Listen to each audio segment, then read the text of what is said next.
Aloha everyone, how are you? My name is Caroline Wilhelm and I am the founder of the brand Moms Have This to Say, a brand for moms, about moms, by a mom who happens to be me. So today we have the honor and the pleasure of having with us Linda Lyavule, who is a mom and a cancer survivor. I am eager to pick her brain and find out a little more about her and how she came through to the other side. Linda, please introduce yourself. Let us know who you are and what you do. Hi, Carol. Thank you so much for having me on your show. My name is Linda Lyavule Mlindi from Western Kenya, capital of the Kisiagi. Thank you so much for having me on this show. I think it's a really good platform for mothers to share their experiences so that those who don't know can have an inside look on what happens in motherhood, and those who are can identify with what motherhood is and how different it is for everyone. So yeah, thank you for giving me this platform. I'm currently in between jobs, looking seriously, but meanwhile I'm trying entrepreneurship.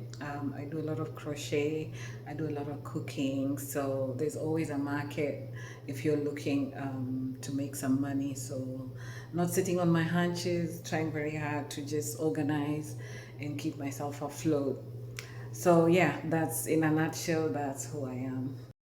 Wow, Linda, thank you so much. Linda, have you always wanted to be a mom? What is your motherhood journey? Please share. Great question, Carol. Well, growing up, I did not intend to have kids, and I just didn't see myself as a mother because I've always felt it's a big responsibility to take care of someone else's life, to create their future, to help them maneuver through life. That's a big responsibility, and I always thought that I wasn't capable of doing that. But I got married to a good man who was really a good dad, and he showed me that loving kids is fulfilling. Loving kids and caring for kids is absolutely like a gift from God. So I decided, nobody talked me into it, no pressure. Actually, growing up as in a family where everybody's allowed to speak their mind, my dad was very big on independence. My dad always said the decision you make is what determines your future. Nobody should make decisions for you. So even getting married, I was like, I don't know if I want to get married until the time was right, until you feel it in your soul that this is what you want to do. So no, growing up in my teens and my early 20s, I did not want to have children. But I saw it in this man that I was married to, how having children is basically a blessing, and I thought I should give it a try at least once. So the minute like I got off birth control, it was a done deal, and I had this beautiful feeling of fulfillment, even though the pregnancy itself wasn't like the most invigorating of experiences, but yeah, it was. I definitely from the beginning of my pregnancy, I felt a connection to my child, and I really thank God that that's something that I was blessed with. That right now, when I look back, I probably will be like, if I didn't do it, I would have missed out on a lot. Wow, Linda, so glad you're with us. So, Linda, you are a cancer survivor. Please share your cancer journey with us, if you don't mind. Yes, I am a cancer survivor. It's now 13 years cancer free, and grateful, thankful every day for that blessing. Um, my cancer journey wasn't as for me. I don't know, because sometimes we experience things differently, and sometimes we might minimize other people's experiences. But for me, it was really quite, because what happened was in 2013, I felt like a weird feeling in my breast, and I asked my sister, who's a nurse, and she said, "Hey, Linda, run, go get your boobs checked." And thankfully, I went, and it was stage 2 breast cancer, my right breast. So the doctor was basically like, if they tell you to cut it off, just cut it off and don't think about it. And I was like, oh yeah, man, cut it off. What does that even mean? So discussions with my family, the best support system. Like when people talk about support and how it's so important to have the right support, and I think that's why my journey was so manageable, is that I had beautiful family members. Everybody was just, this is, I'm gonna do this, I'm gonna do this, I'm gonna help Linda with this, I felt like a princess.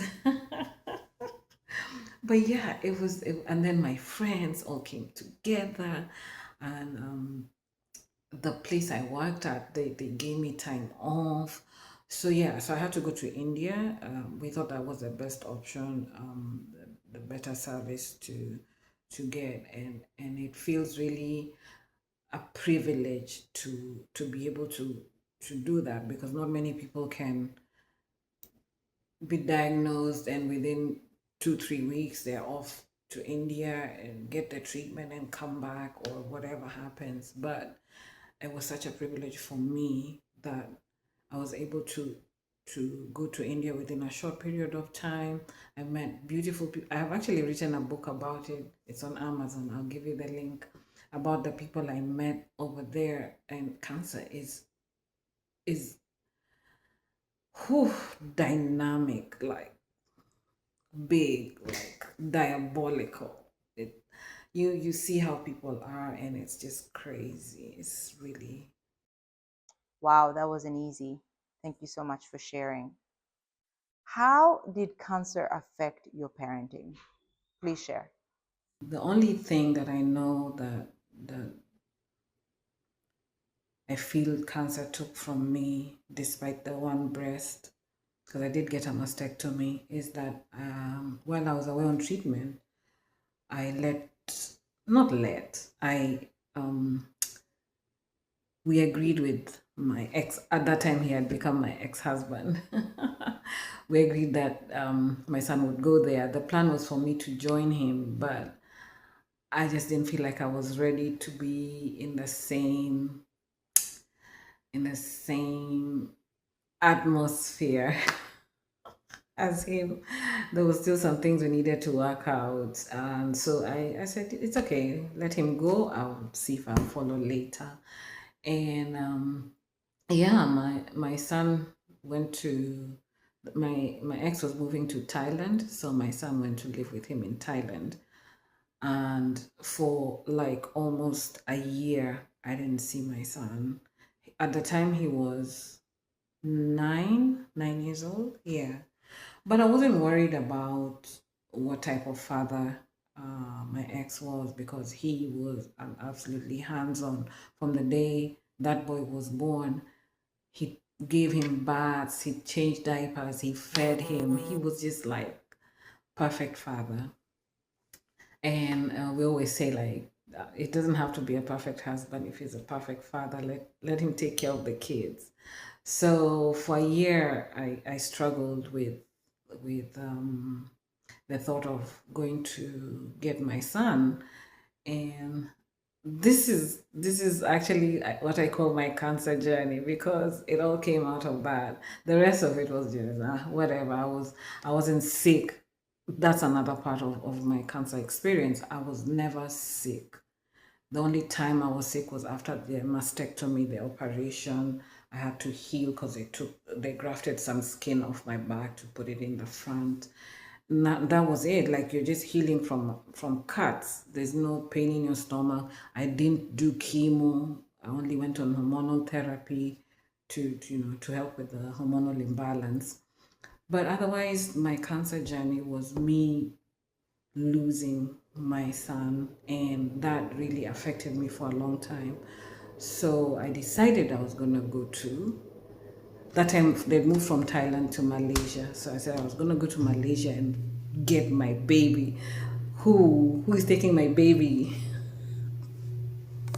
all the way to Malaysia? My ex had left the house for me to just take time with my son, and I stayed with him for 2 weeks, and it was I was like, this boy, there's no reason why I'm afraid or I should be scared that he's going through a bad time. The only reasons I want to take him is my selfish reasons that he should be with me. But he had friends, he had good home, he's well taken care of, he was happy, he was a happy child. So I thought about it, and then I thought about the lifestyle. These people are taking holidays in Maldives and going to Dubai for the, I don't know what it's called, the car race, I don't know what it's, Formula One, but traveling to Japan and all this, something that I would wish for my child to have. And I knew if I took him, he was never going to enjoy that kind of lifestyle. So I packed my little trolley bag and came back to Kenya, and I tried to get my ex to make more time, like to bring him to Kenya a few times. I would travel to Malaysia like once or twice a year, and they would travel back to Kenya three, 4 times. So at least that made it a little bit better. But yeah, so that's my cancer journey, really. If I think about it, because when I think about how the support I got when I was in India, the support I got from my friends, my family, and I would say for sure it's the people around you that heal you. The cancer treatment really is nothing. The medicines, the doctors, everything, it's everything as a whole. Cancer is so stealthy and crazy, and I was lucky that I was watching my body and looking out for things that would cause alarm, and I'd suggest that people do that as much as possible. When you feel something, when your body's out of sync, just take a look and make sure that it's not a big deal. So anyway, we're thankful to be here every day that passes, and I know a lot of people don't survive cancer, but I am grateful that I did, and I've lived to tell the story. Yeah, so that's basically it. Wow, thank you so much for sharing. I wanted to find out, is there any advice you have for moms who are going through a similar journey? The one piece of advice I will give mothers who are going through cancer, who have families, or even those kids who have grown up and whatever, I would say take time for yourself. Take care of yourself. Put you first, because cancer will take you away, and those kids will miss you if you're gone. So don't try to play hero. Don't try to be the I can still do it, I'm the strong woman. No. If the environment around you is not conducive to you taking care of yourself, get away from it, because cancer will take you if you don't take care of yourself. And I'll impress that on all women. When you're taking care of other people, you should take care of yourself first before you think about what's happening, because I've seen it. Once you put other people before you, your health deteriorates. You don't have fulfillment. You start resenting the people around you. So that's one advice I'll give to mothers. If you're ever going through anything, leave alone cancer, put yourself first. Put yourself first. Think about you.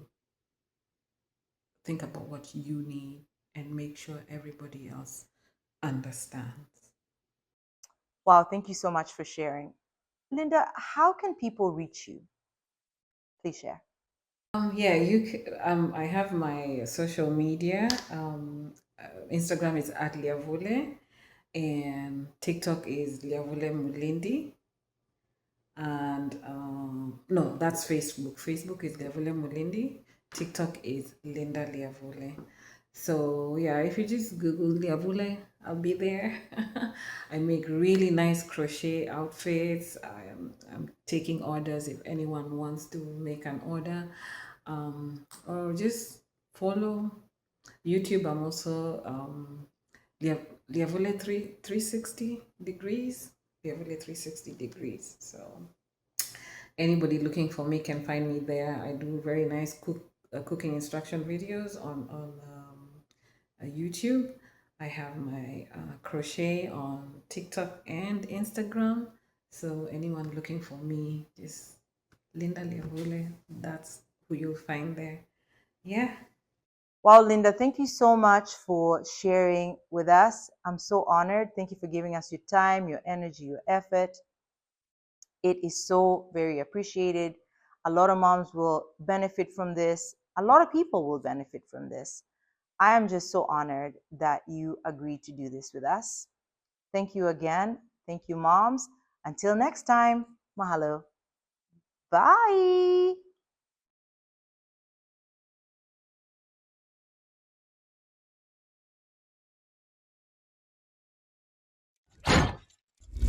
Daddy, what is? Sky Perspective Production.